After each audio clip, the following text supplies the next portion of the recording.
एक कढई घ्यायचे, त्याच्यामध्ये 2 चमचे तेल टाकायचे. 100 ग्रॅम पनीर घेतले, ते शॅलो फ्राय करून घ्यायचे. थोडंसं लालसर झालं की काढून घ्यायचे. गॅस बारीकच ठेवायचे.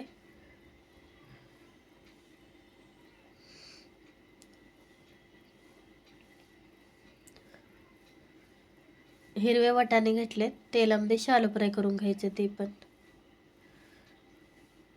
2 ते 3 मिनटं घ्यायचे, काढून घ्यायचे.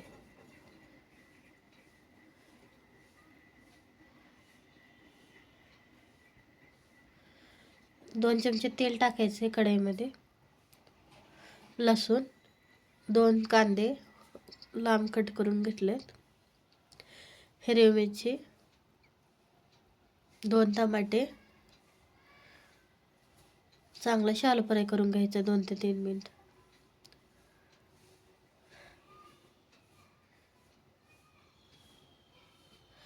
थंड करायला ठेवायचे. थंड झाल्यावर मिक्सरच्या भांड्यात टाकायचे आणि बारीक वाटून घ्यायचे. भाजीला फोडणी टाकायचे. तेल, जिरे टाकायचे 1 चमचा.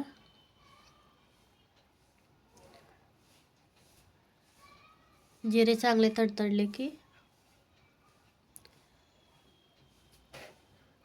खडे मसाले टाकायचे.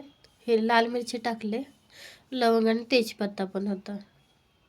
वाटलेलं मिक्सरमधलं बॅटर टाकायचं आहे भाजीमध्ये. हळद, लाल तिखट, धने पावडर, गरम मसाला किंवा कांदा लसूण मसाला टाकायचे. थोडंसं पाणी टाकायचे. मिक्स करून घ्यायचे चांगलं. गॅस मीडियम ठेवायचे. चांगलं हलवून घ्यायचे, करपू नये म्हणून. पनीर आणि वाटाणे मिक्स केलेलं शॅलो फ्राय केलं तर ते टाकायचे. मिक्स करून घ्यायचे. तुम्हाला जरा पातळ आवडत असेल तर थोडंसं गरम पाणी टाकायचे, अर्धी वाटी. दुधावरली साय टाकायची. कोथिंबीर, मीठ टाकायचे. काढून घ्यायचे.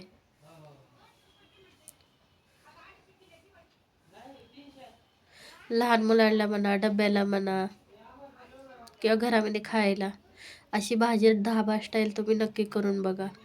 खूपच आवडेल घरामध्ये सर्वांना.